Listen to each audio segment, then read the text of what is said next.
why I came back from Thailand if I loved it so much. Because I lacked financial literacy. I mean, bigger picture is my visa expired. I just quit my job, sold my car, and moved to Bangkok, Thailand. I'm giving myself just 30 days to understand if this was the dumbest or the best decision of my life. I've just quit my 9-to-5 job back home in England to move here to Thailand. I'm leaving Thailand, guys. I am broke. I have no more money. I did not become a content creator.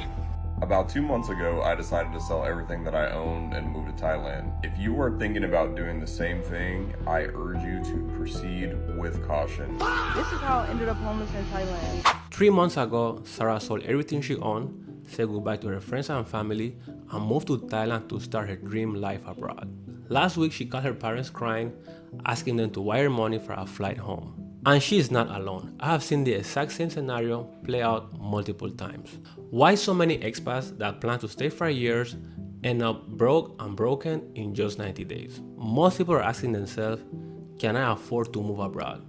But they should be asking themselves, can I afford to stay abroad? Because moving is the easy part.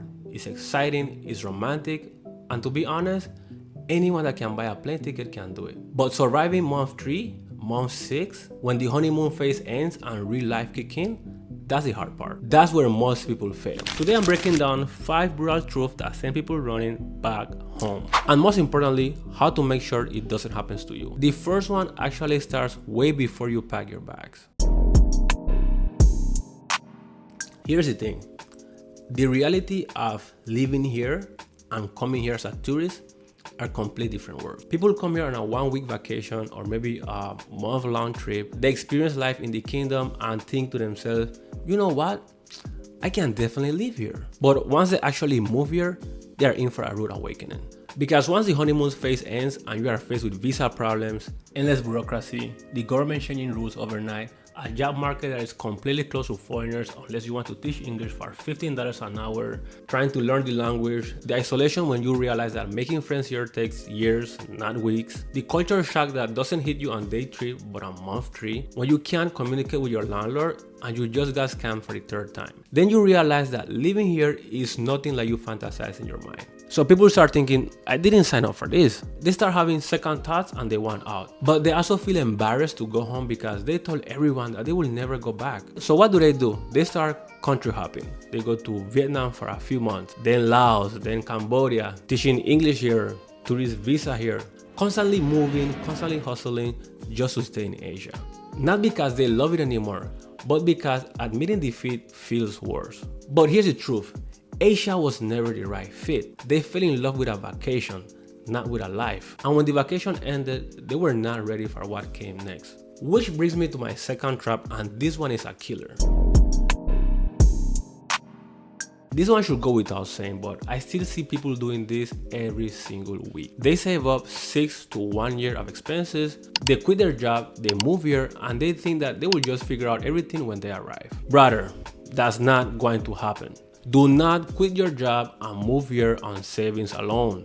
This is one of the hardest places in the world to get a job as a foreigner. And before you say, yeah, but I can't teach English. Look, teaching English is fine if that is your path. But if you have a career back home that you built for years, why come here? Why trade away and just wing it in Thailand? If you are thinking that you will get a job here that pays the same or more than the one you got back home, that's not reality. Good jobs here exist, but they are rare. You are competing against thousands of foreigners. Even worse, most companies would rather hire a local for a third than what it will pay you. And the few foreigner-friendly jobs that do exist are usually paying 30 to 50% less than the equivalent position in the West. Even if you speak Thai, the job market is still limited. And the pay is still low compared to what you are used to. So what's the move? You basically have 2 options. Either you keep your remote job from back home or you start your own business. Don't come here jobless thinking that opportunities will just appear because the rent is cheap. And look, I've been working in Asia for more than 10 years. I have landed multiple high-paying jobs with international companies. It's possible, but it requires strategy and not hope. If you want a full breakdown on how to actually get these positions, drop a comment and I will make a guide. But there's a non-negotiable rule. Never move here on savings alone without an income. That's not brave. That's being financially irresponsible. Don't show up here broke and with no plan. That's exactly how you end up like Sarah, calling home for money. But let's say that you have the income part figured out. You got the remote job or savings that will actually last. You think you are set, right? Wrong. Because there's another challenge that sneaks up on you. One that has nothing to do with money. Culture shock doesn't hit you when you are a tourist. It hits you when you are trying to live like a local. When you visit Thailand for 2 weeks, you are basically on a catered experience. You are in tourist areas where everyone speaks English, restaurants have picture menus, and locals are very patient with you because they know you are just passing through. You think, wow, this place is so chill and easygoing. But once you actually live here, once you try to make real friends with the locals, dating, working, navigating through daily life, that's when you start noticing stuff that doesn't make sense in your Western brain. You are used to doing stuff a certain way and people here just do stuff differently. And look, that's actually a good thing. That's the diversity of the human race. But it's also exhausting when you are living it every single day. But what am I even talking about? Let me give you some examples. Let's start with direct communication and saving face. Back home, when there's a problem, we address it directly. Here, people smile and say yes, even though they mean no. Because confrontation here means someone else lose face. So you think everything is fine, and then you realize that nothing got done, and nobody told you that there was an issue. Another one is the concept of Thai time. You schedule a meeting for 2 p.m., everyone shows up at 2:45, and nobody thinks twice about it. Meanwhile, you are sitting there frustrated because in your culture, being on time shows respect. Here's another one. Thai people are very polite on surface. The smiles, the why, the my pen right attitude. But the same politeness can make it impossible to figure out where you stand with people. Are they actually your friends, or they are just being polite? You won't know for months, maybe years. Here you will encounter bureaucracy that makes very little sense. You need 3 stamps from 3 different offices to do something that should take 5 minutes. Nobody can explain why, that's just how it's done. And if you get frustrated, that's your problem, not the system. This stuff builds up, day after day, interaction after interaction, and one day you just wake up exhausted. Not from working hard, but from constantly translating every social situation in your head. Second guessing every single interaction, never quite knowing if you are doing things right. That culture shock doesn't go away in a month. For some people it takes years, and for others, they just never adjust. But if you can handle the cultural differences, there is something darker waiting for you here. Something that can literally trap you. If you've been to Thailand, you probably know that scams are basically part of life here. You get taxi drivers not using the meter, tuk-tuk drivers trying to scam you, random people in Sukhumvit asking you for money. Let's be fair, they are petty scams, annoying but manageable. But there's a whole level of scams here that can actually destroy your life. I'm talking about job scams, visa scams, landlord scams that go way beyond a few hundred baht. So in May, I moved to Thailand to teach abroad again, and the job that I started working at was absolutely terrible. Like, I would see teachers abusing children with disabilities, and I would mention it and everybody would tell me to shut up. A lot of the students would write racial slurs on the windows and nobody would do anything about it. A kid slapped my butt, nothing was done about that. I sent an email that I was resigning effective immediately and I did not come into work the next day. Got a message from the owner of the school saying that I had to pay them money to be able to get my passport back. I go to the police office, I tell them my story, they're very sympathetic, and they're like, we're gonna get your passport back. I'm waiting for hours, and then the police tell me that the school representatives are on their way to the police station. It's like HR, and then it's my supervisor, and everybody is fluent in Thai because they have lived in Thailand for a long time, or they are actually Thai nationals. So when they're talking to the police officers in Thai,